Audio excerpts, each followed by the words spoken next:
me masa sigurie që e kthejnë kryeqytetin në një kështell të blinduar. Vladimir Putin merr një vendim që trondit imazhin tradicional të ushtrisë ruse.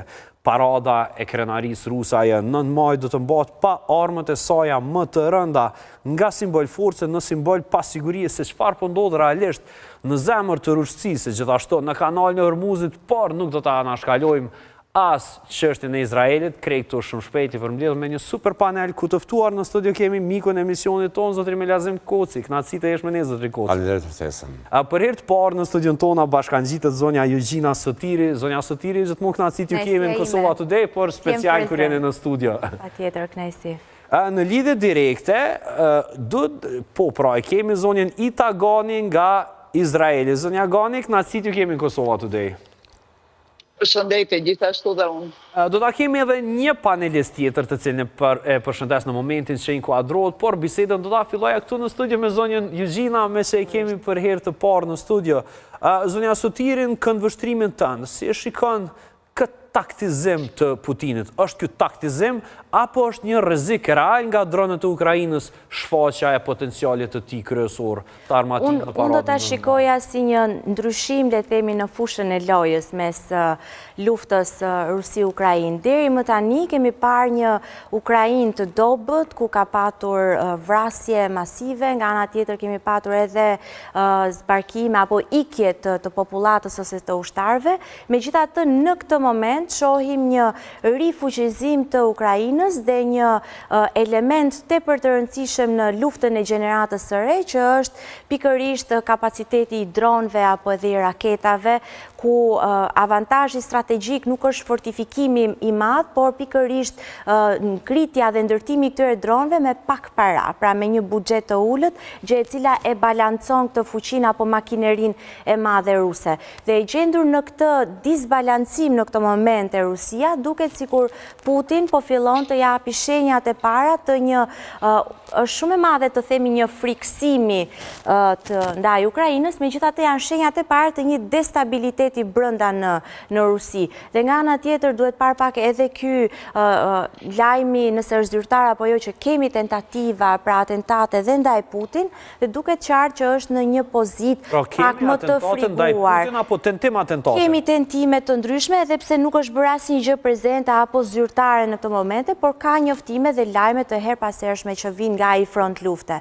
Pra, i gjithë ky kapaciteti dhe rifuqizimi i Ukrainës duket sikur po e zhbalanson dhe po e ndryshon pak dinamikën e luftës në Rusi. Zotri Koci, gjithmonë e kemi parë që një konflikt shërbet nga një vapë tjetër e konfliktit. Në këtë moment, nëse shikojmë atë se çfarë po ndodh në Hormuz dhe atë se çfarë po ndodh në mes të Rusisë dhe Ukrainës, sheh ndonjë lloj koordinimi të kësaj lufte në përgjithësi dhe të dy fronteve në veçanti? Tani nuk kisha për të thënë që ka duke marrë parasysh se janë të përfshira, pra Shtetet Perëndimore dhe Aleanca e BRICS-it, e cila po tentohet me çdo kusht të fuqizohet. Absolutisht, direkt jo, por tërthorazi gjithsesi po. Ta zënë, sot u bëhet ditur që si rezultat i ose i mospajtimeve me deklaratat e kancelarit Merz, ose me konceptin e përgjithshëm, amerikanët kanë vendosur që raketat Tomahawk që i kishte miratuar presidenti Biden të mos i dërgohen Gjermanisë. Pra në mënyrë tërthort, edhe nëse nuk është ndikimi drejt për drejt i luftës në Hormuz, në Iran, ka reflekse, do të thotë. Tani sa është lidhja drejt për drejt nuk mund ta di, por që janë të ndërlidhura janë. Ti e tha shumë mirë. Për shembull, që ta them një ndërlidhje one nga këtu dhe pastaj e diskutojmë. Për shembull, ne e dimë që Rusia merr primatin dhe përfitimet më të mëdha nga mbyllja e kanalit të Hormuzit. Në anën tjetër ne e dimë se problemi kryesor i Rusisë për momentin është të gjejë mid grind, pra mish për top, të cilin nuk po arrin ta paguajë si pasojë e problemeve të mëdha ekonomike që vijnë si pasojë bllokadave. Në këtë moment të luftës ne e dimë se Rusia nuk është duke u përballur me embargon për shitjen e gazit dhe naftës, andaj menjëherë vret një fuqizim ekonomik i Rusisë. Por sa vret kjo në frontin e luftës, sepse ne e dimë që vetëm në 3 muajt e parë të luftës në Ukrainë janë vrarë 89.000 trupa ruse. Sa ka fuqi Rusia në këtë moment që të rimarrë edhe një ofenziv, duke marrë parasysh se edhe jemi në pranverë, në kohën e ofenzivave të mëdha. Paradoksalisht, në konfliktin e Iran e ka fuqizu Rusin. Edhe për shkak të çmimit të naftës që ka shku në $110, mbi $110 sot, kjo fuqizon Rusin sepse janë hequr edhe sanksionet pjesërisht, gati tërësisht. Por në planin e brendshëm si duket ka probleme në Rusi, duket që është akumulu shpenzimi i brendshëm. Ta zëm sot ka raportime që Putin strehohet në bunker, tani nuk e di nëse friksohet nga ndonjë goditje e Ukrajinës, brenda 2 dite Ukrajina goditi 2 ndërtesa në Moskë me dronë. Madje goditjet e saj kanë shkuar deri në afërsi të Malt Ural, pra që është a friksohet nga ndonjë goditje befasishme nga ana e Ukrajinës, apo ka lëvizje brenda Rusisë për ta përmbysë? Këte e kanë vështirë. Gjithsesi një ndjes. Por e kaluara na thotë se ndryshimi në Rusi vjen gjithmonë nga brenda. Sigurisht. Megjithatë, kron një element vetëm për ta shtuar pak. Kemi edhe një faktor tepër të rëndësishëm, apo aleanca me Iranin ka qenë një element shumë i rëndësishëm i vetë luftës. Dhe çfarë ndodh me gjithë goditjen ndaj Iranit, dekurajimin e Iranit, kemi dhe furnitorin kryesor të dronëve Shahed, e cila nuk është më, sepse Irani tashmë është investuar në luftën, nuk është më në shërbim të Rusisë, dhe kjo e destabilizon, le themi, të gjithë makinerinë e luftës dhe e lë pak zbuluar Rusin. Dhe nga ana tjetër, dhe pse ne themi që kemi hequr sanksionet, Rusia ka dalë, le themi, nga izolimi ndërkombëtar tregtar si për shkëmbimin e gazit e të naftës, por nuk duhet harrojmë një gjë shumë të rëndësishme drejt asaj çka po shkon dhe përpjekja e presidentit Trump. Kur ne kontrollojmë dhe bllokojmë Hormuzin, në fakt po kontrollojmë të gjithë aftësinë e Iranit për të shkëmbyer, le të themi, të mirat e saj materiale me Rusinë dhe Kinën. Dhe kjo është goditja e saj që thatë ju drejt për drejt e BRICS-it. Pra, problemi më i madh i SBA-s në dekadën e fundit ka qenë rënja e dollarit. Dhe pikërisht e gjithë kjo përpjekja e BRICS-it për de-dollarizim, në fakt merr një kundërpërgjigje nga ana e SBA-s që edhe pse Rusia ka dalë nga ky izolimi, në fund të fundit është po prapë SBA-ja ajo që po përpiqet ta kontrolloj atë, le të themi, rrymën e transaksioneve në atë rajon, ku prapë dollari rifuqizohet dhe nuk i lë më vend Rusisë, ruplave apo jenit kinez për të marrë revansh. Apo primatin që synojnë. Zotri Zeciri na bashkangjitet me neve, Adrian Zeciri është. Zotri Zeciri, kënaqësi t'ju kemi në Kosova Today. Faleminderit për ftesë, kënaqësia e imja gjithashtu. Zotri Zeciri, ka shumë çështje interesante, por do doja ta bëjmë kështu një lëvizje nëpër glob së bashku, duke marrë parasysh se kam një panel të mbushur. Zotri Zeciri, nuk keni qenë në një vim me zotrin Koci herën e fundit që kemi diskutuar këtu për çështjen e luftës së Iranit. Ende nuk di se kujt do t'jap të drejtë, por ajo që di sot nga lajmet është se armëpushimi po shkon drejt përfundimit. Çfarë na vije pas armëpushimit apo pas thyrjes së këtij armëpushimi? Po, unë çka kam thënë herën e fundit është që Irani nuk do të bjen, dhe ai. Dhe këtu ka qenë polemika. Irani do të. Këtu bikemi dakord, nuk do të bjen. Nuk do të bjen Irani. Këtu jemi dakord. Nuk do të bjen, edhe siç po shihet, është në komb, dhe është madje sot ka do thot ka gjujt prap me raketa Emiratet Arabe dhe disa tanker, dhe shihet që Irani megjithatë e ka kontrollin ndaj ngushticës së Hormuzit. Këto nuk është që Irani ka ndonjë kështu fuqi specifike, mirëpo është fuqi gjeografike.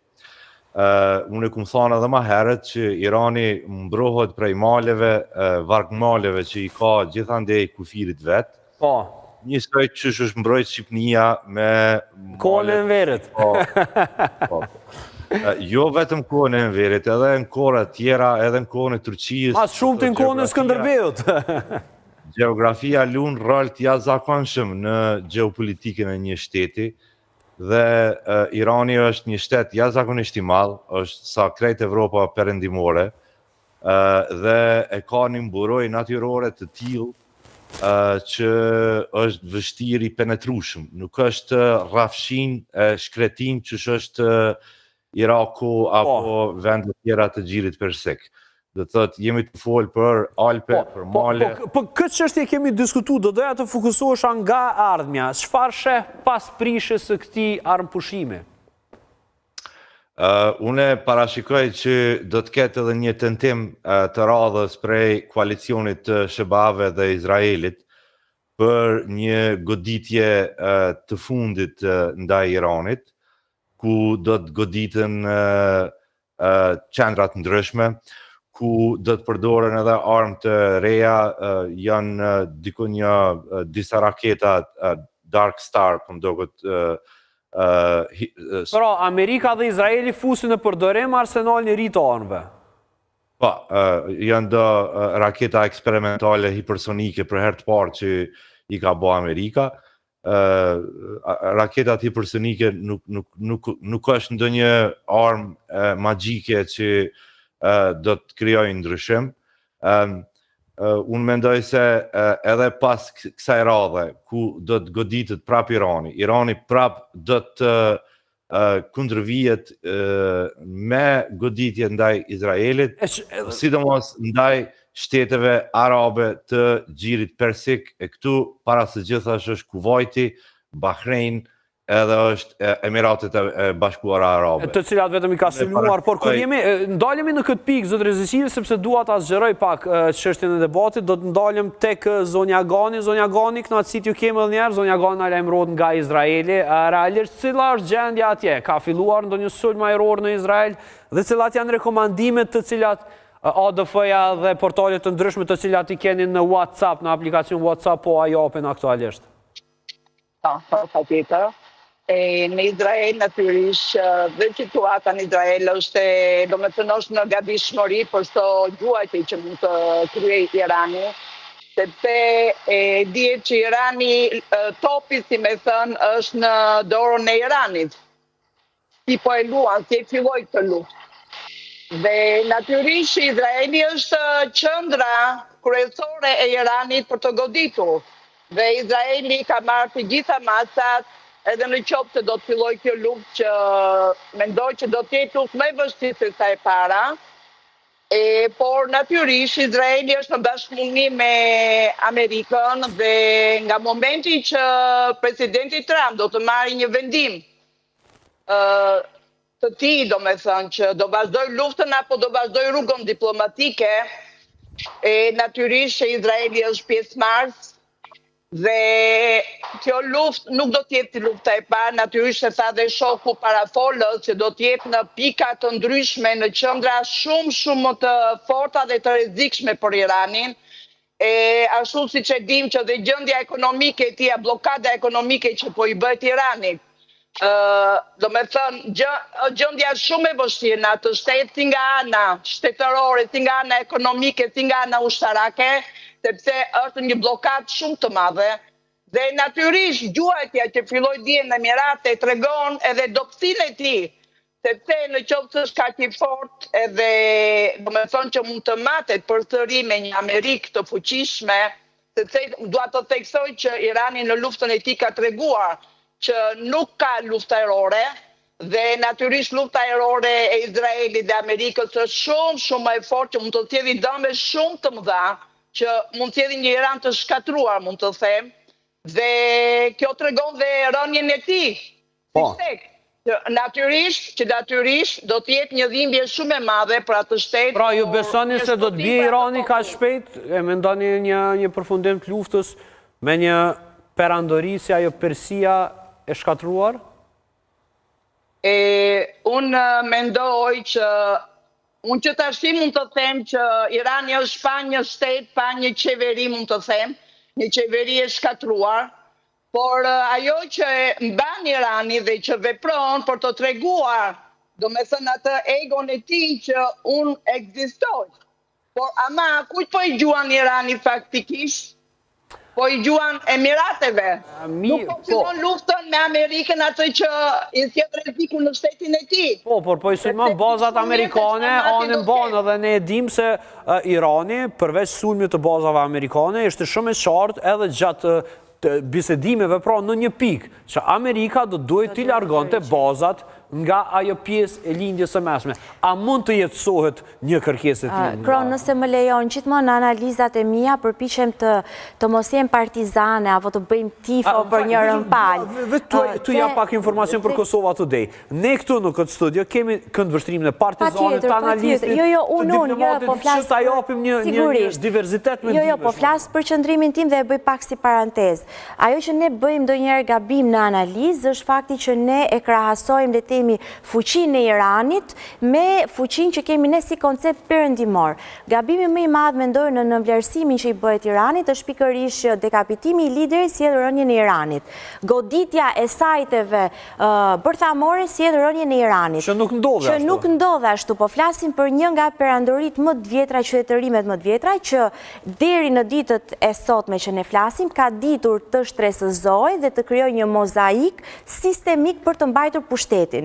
Dhe gabimi tjetër që ne bëjmë është krahasojmë forcën ushtarake perëndimore me atë iraniane, kur në Iran ne kemi dy struktura, dhe e them gjithmonë, kemi ushtrinë iraniane, por nga ana tjetër kemi gardën revolucionare iraniane. Dhe kjo, si ushtria e pushtetit tashmë jo e shtetit, e bën goditjen apo shfarosjen dhe rënimin e Iranit e bën më të vështirë. Edhe kjo goditja që ne i bëjmë sajteve bërthamore, know-how, pra ajo dija e shkencëtarëve është aty fatkeqësisht. Dhe unë mendoj që edhe pse shikoj një potencial për një eskalim dhe për shkallëzim të konfliktit me sulme të dyanshme, shoh që zgjedhja do të jetë gjithmonë një zgjedhje diplomatike, por nuk mendoj fatkeqësisht për ne dhe për gjithë perëndimin ku ne jemi pjesë e një aleance, nuk mendoj që Irani do të bëjë të njëjtin gabim që ka bërë Kosova kur dorëzoi dhe dha të gjithë programin e saj bërthamor për atë konceptin e garancive të sigurisë. Pasi një Iran i cili, për të përgjigjur pyetjes tuaj, do të pranojë të heqë dorë nga programi bërthamor, do thotë një Iran i cili do të goditet dhe ajo do të jetë aftësia goditse e perëndimit apo aleanca SBA-Izrael që do të mund ta rënoj Iranin. Po për sa kohë Irani nuk heq dorë nga ky program bërthamor, e shoh për shkallëzimin më tepër të ngjashëm të ndodhë se sa një qetësim të ujrave. I ceki disa gjëra në aspektin demografik të Iranit, zotëri Zeqiri. A janë këto kushte, apo a janë këto shkallë të cilat i plotësojnë kushtet për një goditje nukleare ndaj Iranit? Ja, unë e përjashtoj mundësinë e goditjeve bërthamore për një shkak shumë të thjeshtë.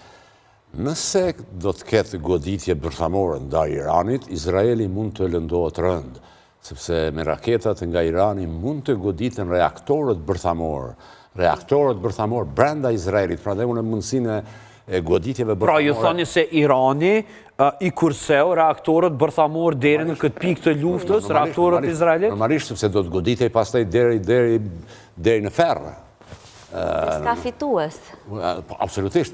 Unë e përjashtoj mundësinë e përdorimit të armëve bërthamore nga kush do qoftë, sepse thashë, nëse Irani goditet me armatime bërthamore, Izraeli është vendi më i lëndueshëm mund të goditet me raketat iraniane te reaktorët bërthamor që janë në Izrael. Dhe kjo përjashton mundësinë, por unë e shoh diçka tjetër.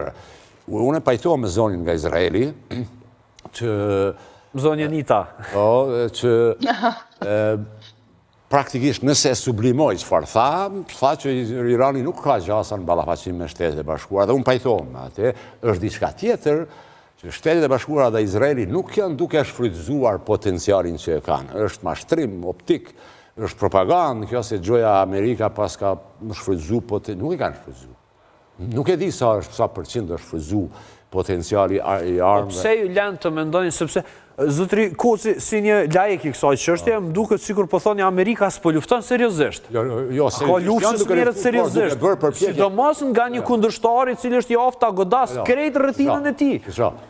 Jo që janë duke luftuar shumë seriozisht, por janë duke bërë përpjekje maksimale të shmangin dëmet kolaterale. Absolutisht. Nuk është ky qëllimi as i Izraelit, as i Shteteve të Bashkuara të Amerikës, por nëse ndodh që në një moment konflikti të arrijë atë nivel, ajo do të jetë ferr për Iranin. Irani mund ta shohë ferrin në tokë. E përjashtova mundësinë e goditjeve bërthamore, por Shtetet e Bashkuara kanë armatime, cilat disa është nga zyrtarët lartë amerikanë që Washingtoni disponon armatime sekretet cilat bota nuk i di çfarë force kanë. Nuk janë duke i shfrytzuar ato potenciale në pritje të një marrëveshje, të një ujdie me Iranin që fatkeqësisht është duket e largët, sepse kam përshtypje që atje pushtetin pra në Teheran e ka marrë garda revolucionare. Do të kthejmë në studio prapë, por do doja të kaloj tek zonja Ita. Zonja Ita, a mund të besojmë, a besoni ju si banore e cila jeton në Izrael, se Irani po ju kursen? Një shtet i cili ekzistencën e juaj, apo mos shkatrimin tuaj e ka në kushtetut, mendoni se ju kursen në një moment luftë e Irani? Absolutisht jo, sepse Irani në qoftë se përmendëm dhe armët bërthamore dhe një nga pikat kryesore të marrëveshjes është që të mos ndërtojnë armën bërthamore dhe sot o mbron në darkë, presidenti tyre doli që brenda një vitin e mund ta ndërtojmë dhe mund ta prodhojmë armën bërthamore. Irani vazhdon të jetë një kërcënues dhe kërcënuesi më i madh i Izraelit, sepse fiksynimi i tij është Izraeli, nuk është Amerika, nuk janë Emiratet, dhe prandaj që dhe në këto momente presidenti Trump bisedat dhe diplomacinë e tij e kryen në mënyrë që Irani të pranoj që mos të prodhoj armën bërthamore. Dhe në këto momente para disa qerekore o gjysmore në lajme, u tregua që në qoftë se Irani do të vazhdoj me këtë rrugë që kanë ndjekur, që do filloj të sulmoj, o nuk do pranoj pikat që kërkon Amerika, atëre tamam lufta do të jetë si në energjinë e tij elektrike të tij, si në armën bërthamore në të gjitha fabrikat, do të bëhet diçka një luftë shumë e fortë, e cila unë e kam theksuar gjithmonë, sepse vërtet Izraeli bën një luftë për të ruajtur shtetin e tij. Irani bën një luftë për shkatruar një shtet dhe jo për të ruajtur shtetin e tij. Ky është ai ndryshimi i madh dhe prandaj përdoret dhe forca me keqardhje që të themi kush është më i fortë, kush është më i dobët. Në luftë nuk ka të dobët dhe të fortë, në luftë ka vetëm humbje. Dhe prandaj them që kjo luftë e dytë, në qoftë se nuk do të bëhen ato zgjidhje diplomatike, do të jetë shumë e ashpër, por diçka Po jo, do dojsha tek ajo pikë, pajtojeni sepse reagua zonja Sotiri kur tha që Izraeli po bën një luftë për mbrojtjen e territorit të saj, ndërsa Irani për shkatrimin e Izraelit. Pajtojeni me zonjën Gani këtë moment? Patjetër. Po, e kuptuam se çfarë thon ju zonja Gani për ta dëgjojmë çfarë thon zonja Sotiri. Ajo që ne duhet kemi parasysh Kron, patjetër në Teheran është edhe ekzistenca e orës së famshme, ajo ora ku i vjen fundi gjithmonë Izraelit. Pra në Gjenez dhe është një qëndrim natyral i Iranit për mos ekzistencën e Izraelit. Por çfarë po ndodh në ditët e sotme apo në ditët moderne? Për vetë faktin që Izraeli ka vendosur të zgjedhë dhe të ketë një ambiguitet bërthamor, pra është një shtet bërthamor, nuklear, ka armë bërthamore, por fakti që nuk është pjesë e traktatit të mos proliferimit, apo nuk është pjesë e letemi e këtyre strukturave që sigurojnë transparencën bërthamore mes vendeve të cilat kanë testata bërthamore, e bën që në të dy këto vende të ketë një paqartësi dhe një mungesë besimi. Nga ana tjetër, ka dhe një lexim të gabuar kur themi që Irani po goditet. Nëse do të rikujtojmë goditjen e sajteve, e pam që e para nuk ishte rrjedhje radioaktive. Çka do të thotë nëse ti godet një sajt ku kemi uranium, pra kemi lëndën do të ketë edhe rrjedhje, do të ketë edhe një reagim radioaktiv i cili ne kemi parë Çernobilin, Hiroshimën, pra efektet i pam në shoqëri. Në këtë moment në Iran nuk u testua kjo gjë dhe pikpyetja më e madhe është, a i ka zhvendosur Irani këto në Korenë e Veriut, në Kinë, apo në vende aleate që i ka miqtë e tij. Dhe nga ana tjetër, mendoj që vetë mënyra se si operon Irani, që edhe nëpërmjet proksive, për shembull në Izrael, ku fshihte proksit e saj në këto struktura civile dhe gjë që do ta bëj edhe me Iranin, mendoj që goditjet që do të vinë tashmë nga Izraeli dhe SBA-ja drejt infrastrukturës civile në Iran, do ta ndezin dhe më tepër të gjithë konfliktin dhe do ta bëjnë dhe më të përgjakshëm, për sa kohë kam përshtypjen që Irani është treguar pak, i ka paraprirë këtij momenti dhe i ka transferuar diku tjetër, le të themi uraniumin e tij. Do doja të ndajmë të kjo pikë, zotë Rezeciri, me ndani se Irani ka arritur pasurimin e uraniumit, sësa mbase nëse mund atë kuptoj, zonja Sotiri, ka dyshimet e saja bi aftësinë e Iranit që në këto 4 dekada gjysmë, vjen prej ajetollave, ka mundur të realizojë edhe pasurimin e uraniumit. Me ndani se ka armë të tilla Irani? Irani është ndër ato shtetet që janë në prag të armës bërthamore. Mi për nuk ka armë bërthamore. Këta e ka thonë edhe dhe të shërbimet e të inteligencës amerikane, nuk ka program për armë bërthamore, mi po ka program të pasurimit të uraniumit, i cili ka qenë i mbikëqyrur prej agjencisë IAEA, dhe thot agjencisë të Kombeve të Bashkuara për mbikëqyrje të përdorimit të uraniumit për qëllime civile. Mi po, këtë marrëveshje, zoti Trump në mandatin e parë e ka shëshbon, dhe thot ato që Obama e ka arrit, ai e ka zhbon.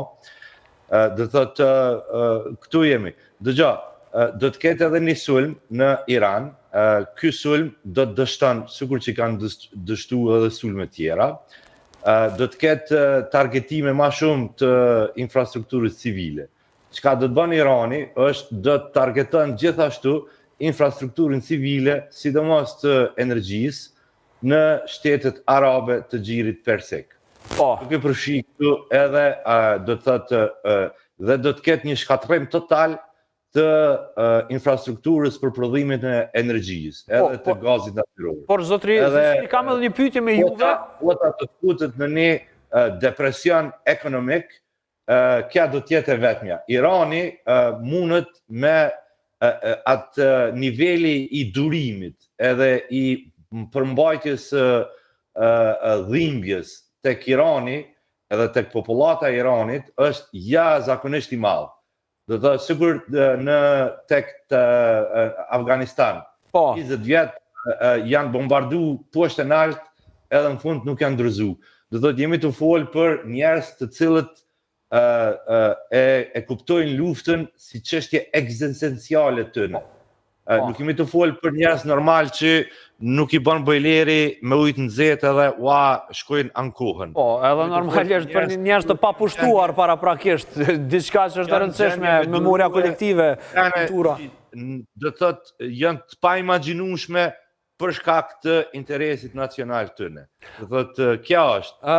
Fatkeqësisht Shtetet e Bashkuara janë futur në një rrugë pa kry, edhe une do thotë është një lloj konflikti i humbur i Shteteve të Bashkuara, do thotë kanë edhe është kja shumë keq për ne si shqiptar që jemi aleat të Shteteve të Bashkuara, edhe të Izraelit, nuk është çështje e mirë, mi po situata është që është.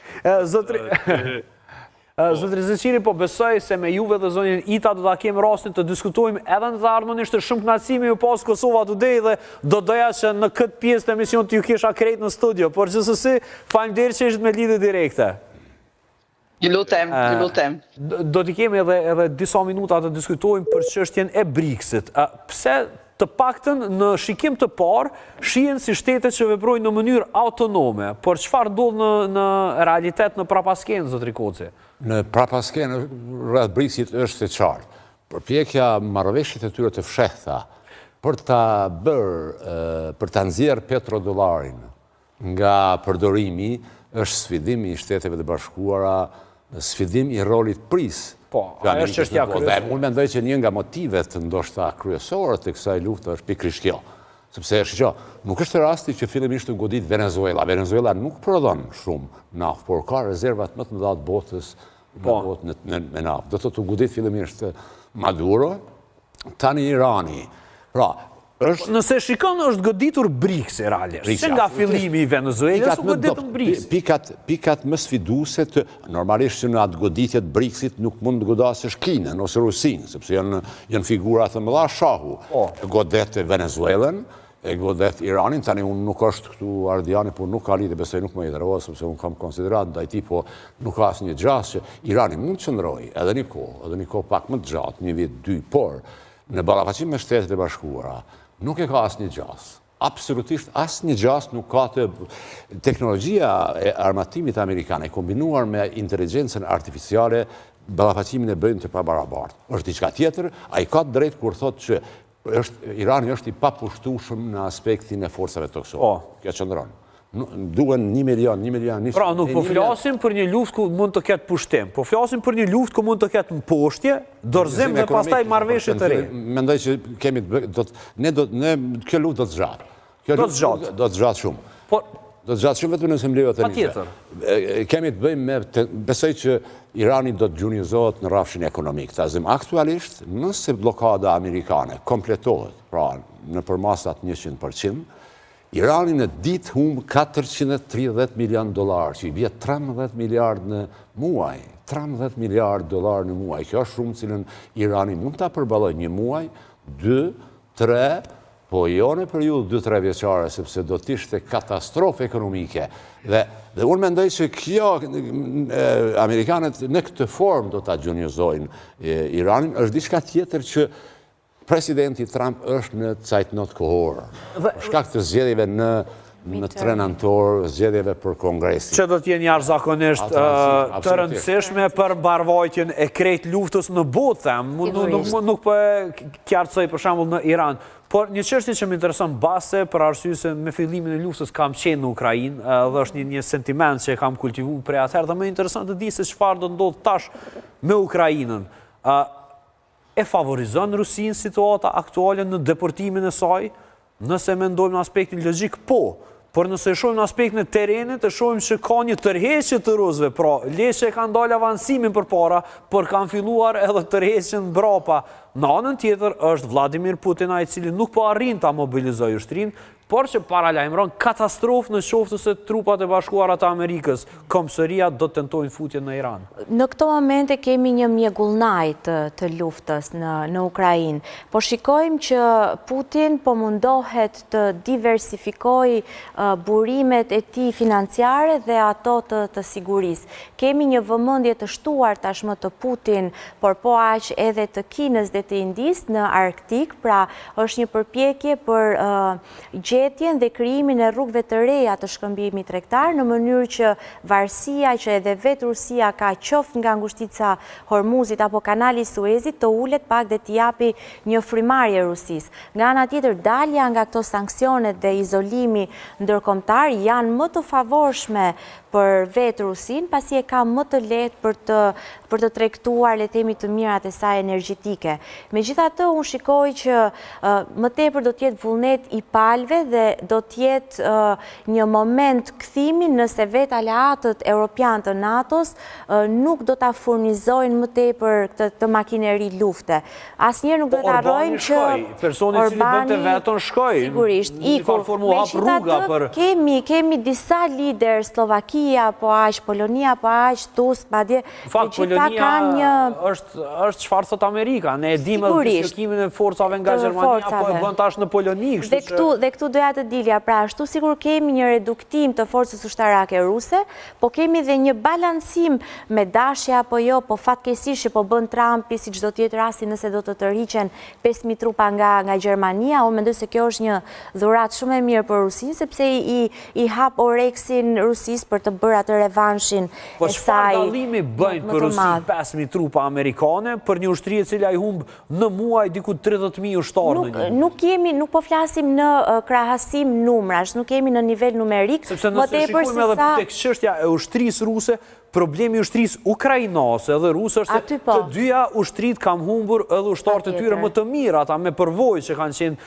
të paraprake luftarake, dhe në këtë moment kjo po shihet edhe si një problem strategjik i Rusisë, sepse nuk nuk ka koka për udhëheqjen e luftës. Ne e dim se në Pokrovsk, nëse nuk gaboj, u rimor qyteti nga një flotë dronësh, pra pa fuqi njerëzore. Unë nuk e shikoj në çështje numerike të paktën tërheqjen e numrave, më tepër se sa e shoh si një sinjal që Putin merr për sa i përket aleancës transatlantike. Pa, kemi një krizë të brendshme, kemi një krizë mish, le t'i quajmë aleatësh, besimi, ku SBA-ja nuk është më me Trumpin ajo që i shkon gjithmonë në suport dhe në ndihmë europianëve, dhe në gjykimin e Putin kjo merret si një destabilitet i brendshëm, ku tashmë NATO nuk do të ketë më atë fuqinë apo atë pozitë robuste që ka patur ndoshta me Amerikën të investuar. Dhe gjithë kjo tërheqje nuk ka ndonjë ndryshim ikja e 5.000 trupave patjetër, sepse forca dhe gjurma ushtarake në gjithë Bashkimin Evropian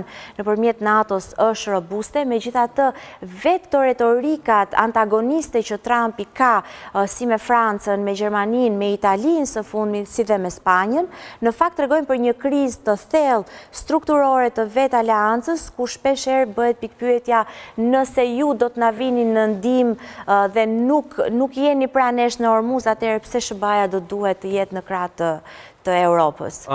Një pyetje interesante, një çështje interesante që ngriti zonja Sotiri, të cilës do t'ja shtoja një pikë tjetër dhe pastaj ta vazhdojmë analizën me juve. Shtoja kësaj që tha zonja Sotiri, edhe një analizë të instituteve inteligjente daneze, sipas të cilave Rusia planifikon që ta godas Danimarkën diku pas vitit 2030. Tani krangtojmë. Ka po shkojmë, sepse me të vërtet, sa shumë përfundimin, daljen e luftës në anën tjetër, kemi informata të cilat na tregojnë për një përshkallëzim të saj nga të besojmë. Parashikimet për sulm të Rusisë ndaj Danimarkën, apostrofove, duhet marrë me rezervë.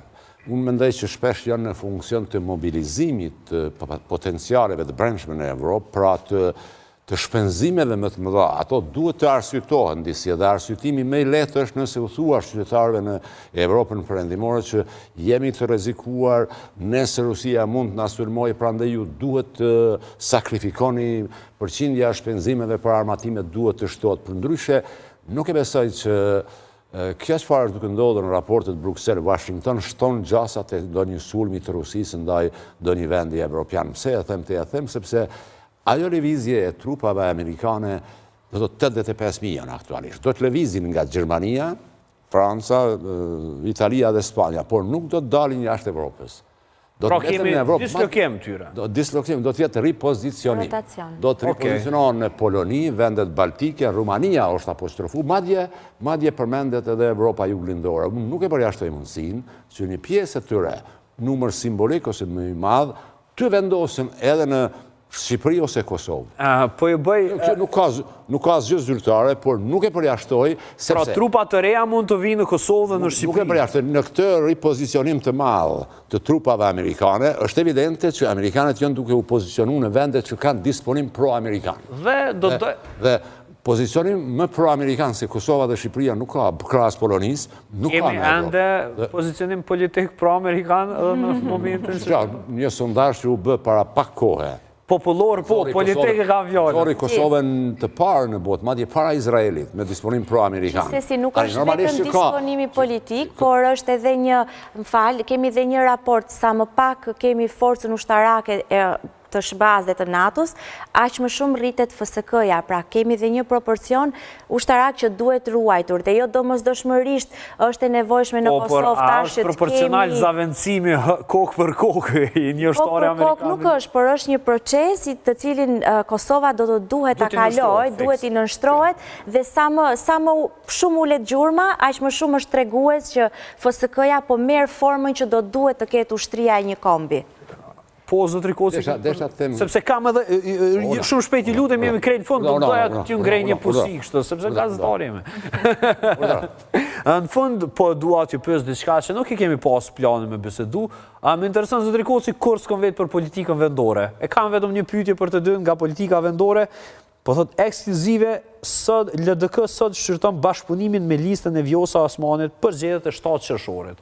Sa do të ndikoj një Vjosa Osmani brenda listës LDK-s në balancat e votuesve në vendin tonë zotri Koci sipas tezës gjithmonë. Duke marrë parasysh impaktin e 2021-s që e pat kalimi i saj nga LDK-ja në vetëvendosje. Nëse zonja Osmani i bashkohet LDK-s dhe nëse brenda LDK-s nuk do të ketë çarje, ndikimi i saj do të jetë i konsiderueshëm. Por, unë nuk jam i sigurt që kalimi i zonjës Osmani në LDK mund të kaloj pa lëvizje brenda LDK-s. Pse bash Hikmeti Bajrami po problem? Si? Pse çare dhe pse bash Hikmeti Bajrami? Nuk e di, unë nuk po paragjykoj. Nuk duhet paragjykoj, sepse nuk e përjashtoj mundësinë që kalimi i zonjës Osmani në LDK të kaloj edhe pa trazira brenda LDK. Në fakt, këtë do të matet edhe figuria politike e vetë subjektit LDK-s, duke ditur situatën që gjena, sensitivitetin që ka kjo situatë,